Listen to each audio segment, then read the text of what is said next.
لیکن عمران خان صاحب یہ ذہن میں رہے کہ وہ جو ان کی نااہلی بنتی ہے وہ اسلام آباد سے بنے گی. الیکشن کمیشن بھی جہاں پہ جس پارلیمنٹ کے رکن تھے وہ بھی یہیں پر ہے, اور بطور وزیر اعظم جہاں پہ مقیم رہے وہ بھی یہیں پر ہے. اور اگر وہ اس عدت کے نتیجے میں کوئی شرعی بے ضابطگی ہوئی ہے تو وہ بنی گالہ میں ہوتی رہی ہے. مطلب اگر دیکھا جائے تو عدالت نے مطلب ایک پتلی گلی پکڑی ہے, لاہور والا نام لے لیجیے, ادھر ہوا تھا نکاح.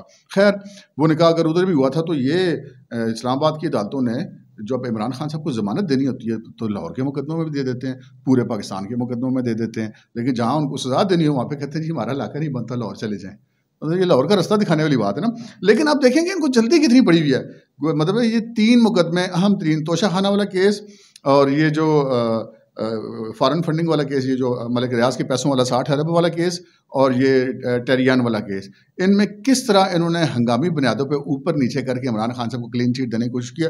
رہی باقی جو 150 مقدموں کی ضمانتیں وہ تو پھر ججوں کے اپنے ہاتھ میں نہیں, کسی وقت بھی دے دیں گے. لیکن بھائی جان اب اس طرح معاملہ نہیں چلنا. فیصلے ہو گئے ہیں کہ جناب برے سے پہلے ہم برے کی ماں کو ماریں گے. یہ بڑی امپورٹنٹ خبر ہے جناب. یہ فیصلہ کیسے ہوا ہے یہ آپ کو بتاتے ہیں. ہم ذرا اس سے پہلے آ جاتے ہیں. آج آرمی چیف صاحب نے ایک وزٹ کیا پشاور کور کا, اور وہاں پہ جو انہوں نے بات کیا نا جی, اس سے پھر لگ سمجھ گیا ساروں کو. اب اگر کوئی بندہ یہ سوچا تھا نا کہ جو حافظ صاحب میں بڑے شریف آدمی ہیں, نو ڈاؤٹ ویسے شریف آدمی ہونا ایک الگ بات ہے, لیکن وہ بڑے پروفیشنل سولجر ہیں. اور جس بندے کے کردار کے اوپر کوئی داغ نہ ہو, جس بندے کی امانت اور دیانت کے اوپر کوئی داغ نہ ہو, جس بندے کے اوپر کرپشن کا کوئی داغ نہ ہو, جو بندہ میرٹ پہ آیا ہو, کسی سے منتیں کرا کے کسی سے سفارشیں ڈلوا کے آرمی چیف نہ بنا ہو, اس کو کیا پرواہ ہے کسی کی. تو جناب آرمی چیف نے دورہ پشاور کیا ہے, اور انہوں نے کہا کہ پاک افواج کی جو تنصیبات ہیں ان کی تقدیس کی خلاف ورزی کسی صورت برداشت نہیں کی جائے گی. اور پھر انہوں نے کہا کہ 9 مئی کو توڑ پھوڑ ہوئی, اس 9 مئی کو یوم سیاہ تھا. اس دن جو کارروائیاں کی گئیں وہ کارروائیاں کرنے والوں کو, کرنے کے لیے اکسانے والوں کو, منصوبہ سازوں کو اور سہولت کاروں کو سب کو کٹہرے میں لے کریں گے. کسی صورت کسی کو معاف نہیں کیا جائے گا. یہ جناب آج حافظ صاحب نے ایک دبنگ قسم کا اعلان کر دیا ہے, اور انہوں نے کہا کہ دشمن عناصر کی طرف سے پاک فوج کو مسلسل نشانہ بنانے کی کوششیں کی جا رہی ہیں, اور ہم عوام کی مدد سے ایسے تمام عناصر کو ناکام بنوائیں گے. اور اب آئندہ ایسی کوئی کوشش ہوئی تو اس کوشش کو برداشت نہیں کیا جائے گا. یہ بڑا امپورٹنٹ, بڑا واضح, بڑا کھلا ایک پیغام تھا آرمی چیف کی طرف سے, جس کا ہم نے اپنے جو تھم نیل میں لکھا تھا کہ جناب یہ حافظ کی جو للکار ہے, انہوں نے للکار دیا کہ پتر ہون کر کے دسو پھر, اور جو جنہوں نے کیا ہے اب ان کی بھی جان نہیں چھوٹنی. وہ دیکھ لیں جتنی محبتیں لٹا سکتے ہیں لٹا لیں. اچھا اس کے ساتھ ہی مولانا کی جلغار, مولانا نے کل اعلان کر دیا تھا, مولانا فضل الرحمان نے. ان کا تھا اچھا اگر آپ لوگوں کو جتھوں کی بات سمجھ میں آتی ہے تو پھر ہم سے زیادہ جتھے کون لا سکتے ہیں. اور بات بھی ٹھیک ہے, پاکستان کے اندر اگر کوئی ہم پولیٹیکل فورس کے حوالے سے دیکھیں تو شاید مولانا سے زیادہ اسٹرانگ کسی کے پاس وہ فورس نہیں ہے.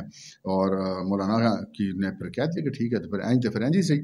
انہوں نے کہا کہ یہ بالکل ہم جو ہے وہ کسی صورت برداشت نہیں کریں گے. آج بھی مولانا نے ایک ویڈیو پیغام دیا ہے جس میں انہوں نے کہا ہے کہ جناب یہ سپریم کورٹ کے 3 ارکان اور ان کے زیر اثر جو ہائی کورٹ کے جج ہیں, انہوں نے جس طرح مجرموں کو تحفظ دیا ہے, مجرم کو, اور یہ اس طرح کیا, اور انہوں نے یک طرفہ کارروائی کی ہے, یک طرفہ تحفظ دیا ہے, اور اس مجرم کو فل پروٹوکول دیا ہے. انہوں نے کہا کہ اس کو ہم کسی صورت برداشت نہیں کریں گے, ہم اپنے اداروں کا تحفظ کرنا جانتے ہیں. انہوں نے جناب تمام جو سیاسی جماعتیں ہیں ان کو بھی مدعو کیا اپنے دھرنے میں, اور پھر جو وکلاء سے بھی انہوں نے کہا کہ جناب قانون اور آئین کی بالادستی کی جنگ میں وہ جمعیت علماء اسلام کا یا پی ڈی ایم کا ساتھ دیں. اچھا یہ مولانا نے اعلان کر دیا, انہوں نے کہا کہ جی ہم تو آ رہے ہیں, اور وہ پیر والے دن کا انہوں نے ٹائم بھی دے دیا ہوا ہے. پیر کے دن ہی یہاں پہ سپریم کورٹ میں بہت سارے اہم مقدمات کی سماعت بھی ہے, لیکن یہ جو دھرنا ہے اس کا ان مقدمات کی سماعت سے کوئی تعلق نہیں ہے. اس کا تعلق یہ جو سپریم کورٹ نے اس دن کیا یا ہائی کورٹ کے ججز نے اس دن کیا, یہ ان کے حوالے سے ان کا سارا وہ جو ہے اجتماع ہے. انہوں نے کہا کہ اب یہاں سے آپ اندازہ کر لیجیے کہ اگر یہ 300-400 لوگ جو ہیں وہ اگر انتشار پھیلاتے ہیں اور ان ججوں کی ٹانگیں کانپنا شروع ہو جاتی ہے, اور وہ کہتے ہیں نہیں آؤ جناب آ جاؤ, تو جب 60-70 ہزار 1 لاکھ بندہ آگے بیٹھ جائے گا تو پھر انہوں نے کدھر جانا ہے. اچھا وہ اندر تھلی بھی پڑی ہوئی ہے, وہ کانپیں بھی ٹانگ گئی ہیں, یہ بھی آپ کو خبر دیتے ہیں. لیکن پہلے مولانا کی بات ہم مکمل کر لیں تو انہوں نے کہا ہے کہ جناب تمام جماعتوں کو بھی مدعو کیا, اور انہوں نے کہا ہے کہ انصار الاسلام کے رضاکار بھی وہ بھی یہاں پر موجود ہوں گے ان کے دھرنے کے اندر. تو انصار الاسلام کے رضاکار جو ہے نا انہوں کو ایڈی موٹی ڈانگ ہوتی ہے جناب, وہ مطلب میں اس وہ جو ہوتا ہے نا وہ بڑا سا ڈنڈا جس کو پنجابی میں ڈانگ کہتے ہیں، ڈانگ پھیرنے والی، وہ اس کو میں پکڑ بھی شاید نہیں سکتا مطلب دونوں ہاتھوں سے، وہ اتنی بڑی ڈانگ انہیں پکڑے ہی ہوتی ہے، اور 6.5 فٹ کے مولوی ہوتے ہیں وہ. تو برحال وہ ایک مولانا صاحب نے کہہ دیا کہ تنگ آمد بجنگ آمد مولانا نے اعلان کر دیا، اور مولانا کے جو فالوورز ہیں وہ بڑے ڈسپلن ہیں. اچھا پھر جناب ایک طرف یہ ہوا، دوسری طرف بلاول بھٹو زرداری نے آج کراچی میں ایک سپیچ کی، اور انہوں نے کہا کہ جناب ہم نے اس ملک کے اندر دہشت گردوں کا مقابلہ کیا تو یہ عمران کیا چیز ہے. اور انہوں نے کہا کہ جناب یہ عمران خان وہ آدمی ہے جس نے اپنے جیل جانے کے ڈر سے پورا ملک جلوا دیا. اور انہوں نے کہا کہ جب قائد عوام یعنی کہ ذوالفقار علی بھٹو کی طرف اشارہ کیا اپنے نانا کی طرف کہ ان کو تختہ دار پر لٹکا دیا گیا، لیکن پیپلز پارٹی نے کبھی کسی کور کمانڈر کے گھر پر جا کر حملہ نہیں کیا. انہوں نے کہا کہ جب ان لوگوں نے کور کمانڈر کے گھر کو آگ لگا لی، لیکن پیپلز پارٹی کے کارکنوں نے بطور احتجاج اپنے آپ کو آگ لگائی. جب بھٹو صاحب کو پھانسی لگائی گئی تو اس وقت کی بات وہ کر رہے تھے. پھر انہوں نے کہا کہ جو ان کے ماموں اور بھٹو کا بیٹے مرتضیٰ بھٹو کو سڑک کے اوپر مار دیا گیا، تب بھی کسی مطلب فوجی تنصیبات پر حملہ نہیں کیا گیا.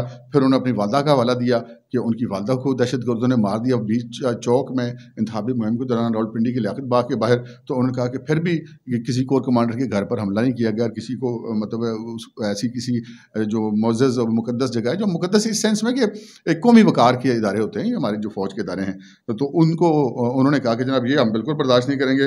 اور انہوں نے کہا کہ آصف علی زرداری پہ کون سا ظلم و ستم نہیں کیا گیا، لیکن ہم نے کبھی اداروں پر اس طرح حملہ نہیں کیا. تو ان کی بات جو ٹھیک تھی. اور پھر انہوں نے جاتے جاتے عمران خان کو ایک تانا بھی دیا، اور ویسے وہ تانا بنتا بھی ہے ان کا، جناب وہ اپنے آپ کو بڑا بہادر لیڈر کہلواتا ہے، سر پہ بالٹی رکھ کے پھرتا ہے.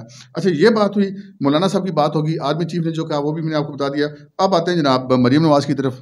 اچھا یہ بات پہلے سے چل رہی تھی کہ یہ جو دھرنا ہوگا اس میں مریم نواز اگر خود آ کے شریک ہوتی ہیں تو اس سے ایک الگ میسج جائے گا، کیونکہ پی ڈی ایم کے اندر ہم دیکھیں تو سب سے اگر کوئی بڑی جماعت ہے تو وہ پاکستان مسلم لیگ نون ہے، اور نواز شریف صاحب تو باہر ہیں، شہباز شریف صاحب جو پارٹی کے صدر ہیں وہ تو وزیر اعظم ہیں، تو وہ تو آ کے دھرنا نہیں دیں گے نا وزیر اعظم صاحب.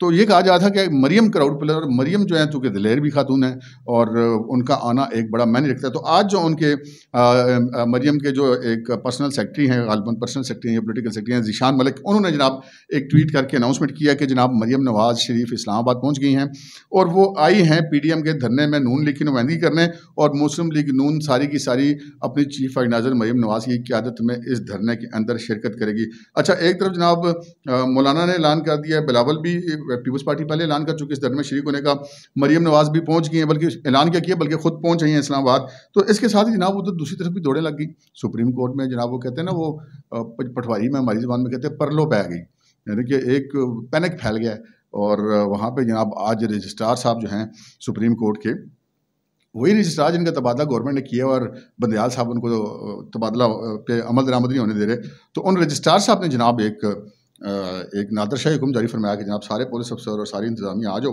میٹنگ کرنی ہے جناب سیکیورٹی کے لیے. تو وہ اب ان کا کہنا کوئی نہ تو کوئی عدالتی حکم تو ہوتا نہیں ہے، انتظامی طور پہ انتظامیہ اور پولیس ان کے ماتحت نہیں ہے، تو ایک کرٹسی کے طور پہ ڈپٹی کمشنر اسلام آباد وہاں پر چلے گئے، لیکن کوئی نہ آئی جی گیا، نہ ڈی آئی جی گیا، نہ اے آئی جی گیا، نہ ایس ایس پی آپریشن گیا، نہ ایس ایس پی سیکیورٹی گیا، نہ ڈی اے جی سیکیورٹی گیا، کوئی بندہ ادھر نہیں گیا جناب. وہ منہ اٹھا کے دیکھتے رہے، وہ پریشان بھی بڑے ہوئے کہ ہوا کیا ہے. تو ڈرے برل وہ بہت ہوئے اور گھبرائے ہوئے. لازمی بات ہے اب پیر ودن سپریم کورٹ کے باہر اگر 50,000 لاکھ بندہ اب دھرنا دے کے بیٹھا ہوگا، طرح تو بندے کا نکلتا ہی ہے نا جی. تو اگرچہ کہ وہ وائلنٹ نہیں ہوگا، مطلب وہ ایک پرامن احتجاج ہوگا، لیکن وہ دھرنا دے کے بیٹھیں گے کہ بھائی اس طرح اگر آپ نظام چلاتے تو اس طرح ہم نہیں چلنے دیتے. تو پھر رجسٹرار سپریم کورٹ نے پھر اپنے اختیارات سے ایک دفعہ تجاوز کیا اور ڈپٹی کمشنر اسلام آباد کو ایک حکم جاری فرمایا اور کہا کہ جناب فول پروف سیکیورٹی پلان بنایا جائے اور یہاں پہ تمام سیکیورٹی ڈپلائی کی جائے، پولیس ڈپلائی کی جائے. اور انہوں نے سخت تشویش کا اظہار کیا کہ ہم نے پولیس والوں کو بلایا تو پولیس والے آئے کیوں نہیں. بھائی جان وہ پولیس والوں کو آپ بلا کے آپ زبردستی ڈنڈا دے کے عدالت کے اندر کہتے ہیں کہ مجرموں کو آپ اس میں لے کر آئیں مرسڈیز میں اور پھر گھر تک چھوڑ کے بھی آئیں لاہور تک، وہ ایک الگ بات ہے. لیکن یہ تو اس کا مطلب یہ تو نہیں ہے کہ وہ صاحب کے اب نیچے والا عملہ بھی حکم دینا شروع کر دے گا عدالت کی جگہ پہ. عدالت کا حکم اور چیز ہوتی ہے، رجسٹرار کا کہنا اور چیز ہوتی ہے.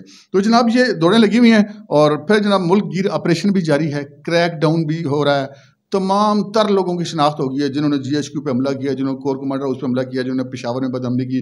ملک کے جس جگہ پہ بھی جو بدامنی کی گئی تھی تمام لوگوں کو ریکارڈ لے لیا گیا ہے. نادرا سے ریکارڈ لے لیا گیا ہے، بہت سارے لوگ اٹھا لیے گئے ہیں، بہت ساری گرفتاریاں بھی مزید کی جانی ہیں. راجہ بشارت کے گھر میں بھی گزشتہ رات ایک بہت بڑا چھاپا پڑا، لیکن وہ بھائی صاحب کہیں چھپے ہوئے ہیں. اور سنا ہے کہ وہ آف دی ریکارڈ ترلے ترلے نہیں جی میں نہیں سن. جناب تسی ایسو تسی آپ اکسا کے لے آئے ہو سارے سب کو، یعنی کہ راجہ بشارت صاحب خود اکسا کے لائے تھے پریس کلب سے.